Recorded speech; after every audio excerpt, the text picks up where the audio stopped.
Los países atentan mucho para la seguridad nacional a partir de la protección de sus territorios físicos. E assim, hacen inversiones em fuerzas armadas e tudo, grandes inversiones.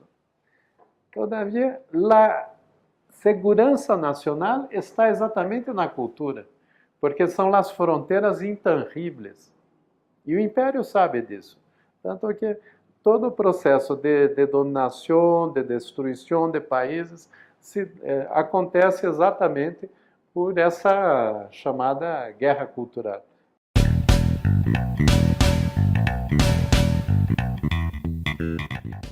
Eu diria que é possível que o Brasil passe por uma situação de genocídio em pouco tempo. Podemos barrar isto, mas pode ocorrer. Também de profunda barbárie. Hoy estamos con Celio Turino. Celio es agente cultural, historiador, ha sido director de museos, fue secretario del Ministerio de Cultura de Brasil en el gobierno de Lula da Silva, fue el creador del programa brasileño de cultura viva, Puntos de Cultura. Actualmente es conferencista internacional. Bienvenido, Celio. Gracias, gracias, Carlos. É uma satisfação estar aqui em Bogotá e também podendo falar para a sistemática, não? Com esse importante veículo de sistematização de todos os processos de conhecimento, de construção de políticas públicas. É o que mais cabe a ser no atual momento, em todo o mundo. Okay. Celio, ¿qué es eso de cultura viva y los puntos de cultura? Cultura viva é aquilo que a gente hace. Por que cultura viva? Que poderia ser uma redundância, não? Toda cultura é viva. Mas não é assim, a cultura também se fossiliza, se burocratiza, se estandartiza, se mercantiliza. A cultura viva é a cultura que é hecha por la gente, nas comunidades. Seja uma nação de transformação, de invenção, seja um processo de manutenção de tradições culturais. E ela se desarrolla quando se articula em rede. E o ponto de cultura é a base territorial da rede da cultura viva, porque é muito importante, quando falamos do ponto de cultura, se ter em conta dois aspectos. A preservação da autonomia criativa das comunidades, elas dizerem o que querem ser por elas mesmas, e o protagonismo. É importante que o indígena hable em seu próprio idioma, que o jovem de la calle se manifeste como jovem de la calle, como também com as mulheres e com as diversas expressões culturais, identitárias e étnicas. Celio, usted ha recorrido muchos países en América Latina. Un tanto. Conoce bastantes de los países. Mismo Colombia, ya estuve muchas veces. Y en el caso de Colombia, le pregunto, ¿cómo ve la política cultural en Colombia? Em meu último livro que eu escrevi, lancei esse ano, está em espanhol também. É que foi uma edição específica. Como se chama o livro? Em espanhol seria Cultura unir los pueblos, Okay. el arte del encuentro. Eu lancei esse livro em Castel Gandolfo, com o Papa Francisco, para apresentar a ele, em que eu percorri desde México hasta Argentina, em 9 países no total, observando processos de cultura e comunidades e ancestralidade. Acá em Colômbia, eu escrevi um capítulo, mais especificamente sobre Medellín. Eu busquei escrever sobre Medellín a partir da mirada comunitária. Todos os processos de transformação, porque Medellín passou, que é um referente para todo mundo, não? De superação da violência, mas eu me preocupei não em ver as políticas públicas do Estado, da municipalidade. Eu me preocupei em perceber a arquitetura social e comunitária que é muito potente. Não somente em Medellín, mas em todas as vezes que estive cá em Colômbia, eu percebo na mobilização comunitária muito potente. E isto é o que pode garantizar o melhor processo de transformação e de sustentabilidade en cualquier sociedad. Ahí es donde es importante el tema de la identificación cultural. Se lo pregunto por lo siguiente, porque ciudades capitales como Bogotá, que es una ciudad también de muchos inmigrantes, es una ciudad donde Sí. la identidad es diversa, Sí. hay una diversidad importante, también hay dificultades Se para estilhaça, lograr, não? ¿sí? Se dispersa. Assim, Correcto. También hay dificultades para hallar una identidad común. Sim. Eso es un problema, digamos, para las ciudades que son de este tipo de ciudades tan... Mas essa também é uma vantagem, no sentido de que há muitas identidades e a gente tem que se perceber na identidade do outro também. Há que construir processos de comunicação. É o que dissemos que é a cultura do encontro, que é muito necessária nos tempos atuais, porque o mundo vive uma situação de profundos fundamentalismos, não somente o fundamentalismo religioso, mas também o fundamentalismo de mercado, também uma vulgarização da vida social, uma vulgarização e espetacularização da política. Assim, se construirmos outros processos mais potentes, desde o comunitário, em que as pessoas se reconhecem suas identidades, mas também se colocam em contato com outras identidades e grupos, será possível, ao meu modo de ver, reconquistar o espaço público como um espaço de diálogo e que vai permitir, em médio prazo, a própria reinvenção da política, porque a política é a mais nobre das ações humanas. Por quê? Porque ela envolve a busca do bem comum e do entendimento entre as pessoas. Todavia, a política que vemos praticada hoje, seja em Brasil, seja em outros países, é uma política sequestrada, mercantilizada e a serviço de poucos. Não? Então, o que se faz com a busca de um processo de identificação e fortalecimento comunitário é uma política ampla, em um sentido de busca del bien común. Ahorita vamos a tratar el tema de América Latina, porque de todos modos requiere un análisis político interesante. Puede preguntar de Bolsonaro también. Y por supuesto con el tema de Brasil. Pero me interesa en este momento lo que usted comentaba del Papa. ¿Por qué el Vaticano, por qué el Papa Francisco se interesa en este proceso? Sí, el Papa Francisco es una persona que yo diría que temos que pensar nele não somente como um líder religioso, mas como um referente da humanidade. Algo como uma pessoa como um Gandhi, um Luther King. Creio que de todas as grandes lideranças do mundo é lá que está mais bem situada e que tem uma visão mais ampla que pode permitir que a humanidade encontre caminhos, porque estamos muito desencontrados, não? Bom, o Papa conheceu a experiência dos pontos de cultura, ainda quando era arcebispo em Buenos Aires, porque começamos a disseminar a ideia dos pontos de cultura por la América Latina, e ele conheceu. Aí, quando se torna Papa, ele busca encontrar a pessoa que tinha pensado esse processo, e aí chegou a mim e me invitou para ir ao Vaticano, para falar exatamente sobre os pontos de cultura e a cultura viva, e a partir daí começamos a hacer uma série de ações em comum, que agora se desdobram em um programa que vamos lançar, com a bendição do Papa Francisco, com um programa criado por ele, que é Escolas Ocorrentes, que em latim seria, em espanhol, Escolas del Encuentro.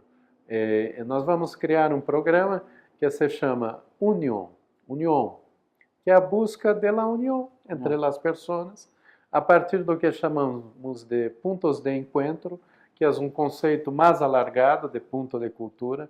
Pode ser, por exemplo, a sistemática, um núcleo de comunicação comunitária, seria um ponto de encontro. para que esse ponto de encontro realize o quê? Um processo de ensinança, de aprendizagem, serviço de jóvenes. A ideia é a seguinte: o mundo considera muito natural que o jovem passe um ano tendo uma formação militar para a guerra e para a violência. Há milhares de anos que se considera natural. Será que já não estamos no momento de oferecermos uma ensinança, uma aprendizagem e um serviço comunitário para que o jovem tenha, a partir de organizações comunitárias, a possibilidade de desenvolver seus aspectos em arte, recreação, comunicação popular, organização cidadã. É como um recruta em um quartel, seria um jovem, agente jovem de comunidade, tendo essa aprendizagem e também exercendo um serviço comunitário durante um ano. Estamos nos organizando para lançar isso no próximo ano, na Ciudad do Vaticano. E assim vamos começar na campanha, mas a ideia é chegarmos a muito. Porque não milhões de jovens em todo o mundo fazendo isso de uma única vez. Imagine isso em um processo de 20 anos. Aí sim se cambia nos processos. ¿No? Volviendo a América Latina, Celio, Sí. Hay una estrecha relación entre las políticas culturales de un país y su modelo de desarrollo. ¿Sí? Sí. América Latina ha virado hacia la derecha, es consciente, digamos, hay una conciencia de que hay un tema un poco más a la derecha de los países, todo lo que está pasando. Es común ver que cuando estos países asumen esos modelos un poco de derecha, los recursos destinados a los temas culturales también se reducen un poco. ¿Cómo explicar esto? ¿Cómo se ve esto? Sim, eu diria que mesmo no período dos governos mais progressistas, não se percebeu tanto a importância da cultura. Mas que com a direita, mas mesmo assim, a importância da cultura ainda não se percebeu em toda a sua força. Né? Mas agora o que estamos vivendo não é nem mesmo uma regressão para lá, um câmbio para a direita. Eu diria que estamos vivendo uma regressão civilizatória, em que a América do Sul se recoloca de uma maneira, a partir de uma série de manipulações e tudo, mas se coloca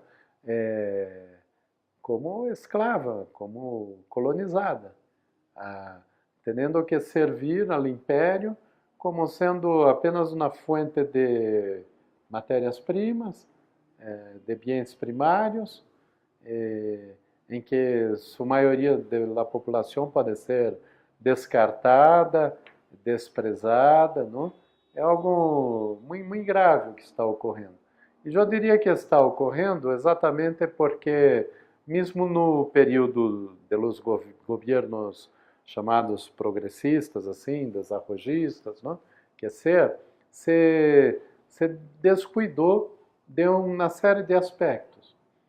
Enquanto nós outros caminhávamos na artesania, nos outros processos de consumismo, de cultura do ódio, da divisão, da maldade também, caminhavam a ritmo industrial. Ritmo industrial do século XXI, espalhado por la potência das redes, não? Então, foi uma batalha muito desigual. Mas eu diria que os países atentam muito para a segurança nacional a partir da proteção de seus territórios físicos. E assim, há inversões em forças armadas e tudo, grandes inversões. Todavia, a segurança nacional está exatamente na cultura, porque são as fronteiras intangíveis. E o Império sabe disso. Tanto que todo o processo de dominação, de destruição de países, acontece exatamente por essa chamada guerra cultural, que é o que estamos travando agora. E as pessoas se transformaram em coisa. mas nós outros não somos coisas. E por isso temos que perceber que nós outros nos desarrollamos a partir de relações de afeto, de amorosidade e de criatividade. Daí que é importante um outro aspecto nesses processos comunitários, que é a dimensão do arte. O arte, eu diria que entre todas as habilidades humanas, arte é uma habilidade, a origem da palavra no mesmo, não? É ela que mais permite que uma pessoa experimente realidades que provavelmente essa pessoa nunca viveria. Realidades distantes. Quando você escute uma música, por exemplo, podemos estar tomados de uma profunda tristeza ou profunda alegria. Por vezes não conhecemos a letra da música, que está em outro idioma, mas sentimos a comunicação. Ou a partir de uma obra literária, quando na boa obra literária, permite que a pessoa passe a vivenciar aquela relação, ou aquelas emoções e tudo mais. Então, nos processos comunitários, a dimensão da arte é fundamental. Todavia, nas sociedades contemporâneas, mesmo a arte, ela se vulgarizou. Há uma vulgarização das relações entre as pessoas, nos processos criativos mesmo, e isto também nos abala e permite com que as pessoas estejam mais frágeis para exatamente serem controladas de fora, não?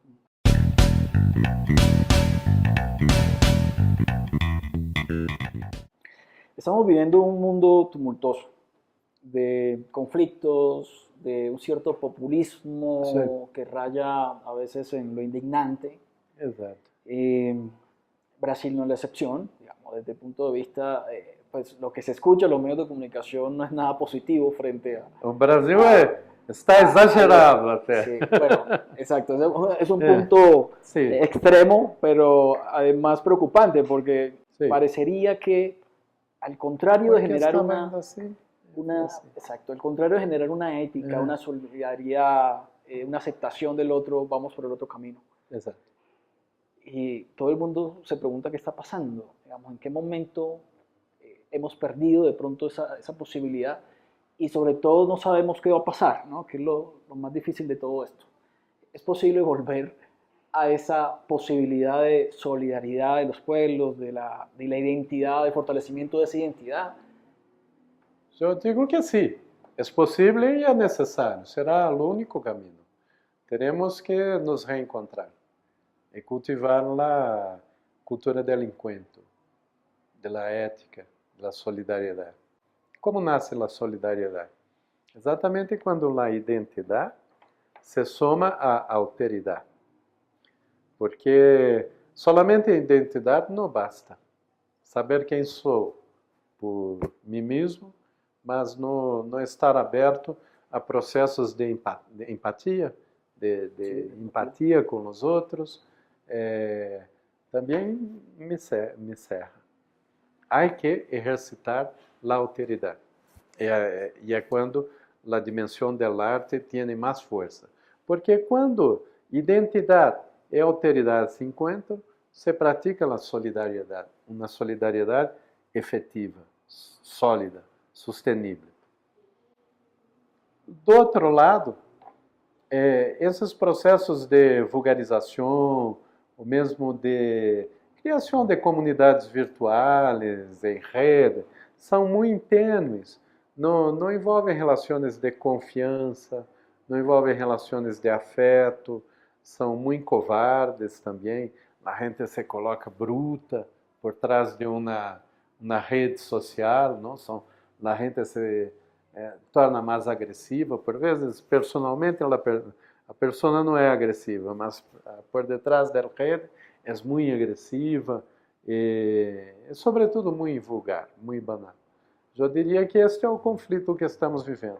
O que estamos vivendo em Brasil é algo exagerado até, porque a gente, uma parcela grande da população brasileira optou por uma alternativa que é explicitamente defensora da tortura, mas não é qualquer tortura, general. É defensor do maior torturador da história do Brasil. Encontra um casal LGBT agora e hace assim.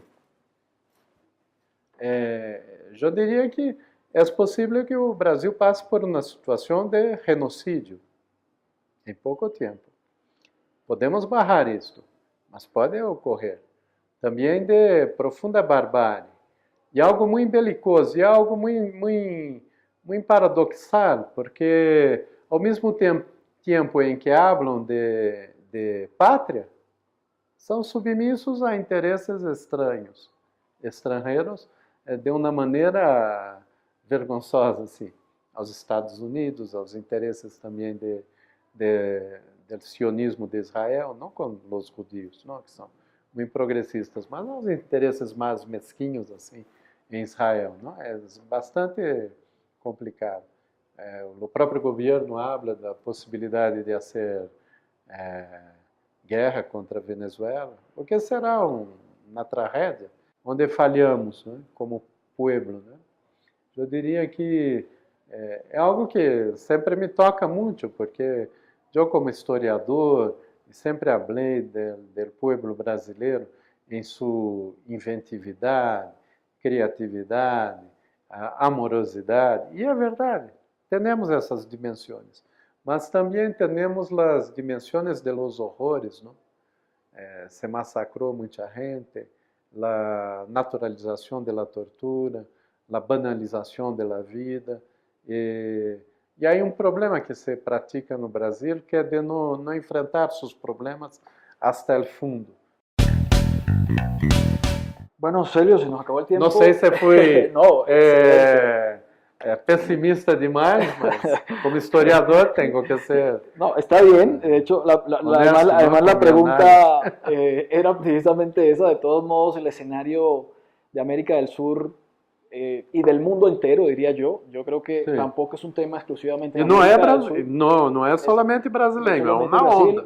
Podríamos hablar de muchos países aí, por exemplo, Europa, na Europa está ocorrendo uma coisa que no Brasil também. Agora estão estimulando aqui os estudantes, gravem seus maestros para denunciá-los por que estão fazendo algum proselitismo político, o que não é verdade. Há um movimento que se diz escola sem partido. Na Alemanha se faz a mesma coisa, em outros países também. Há uma base há uma articulação mundial para transformar a gente em escravos. Sim. Em uma dimensão nunca imaginada. Gracias, Celio. Gracias. Gracias. Nos veremos en una próxima emisión acá en Systematrix.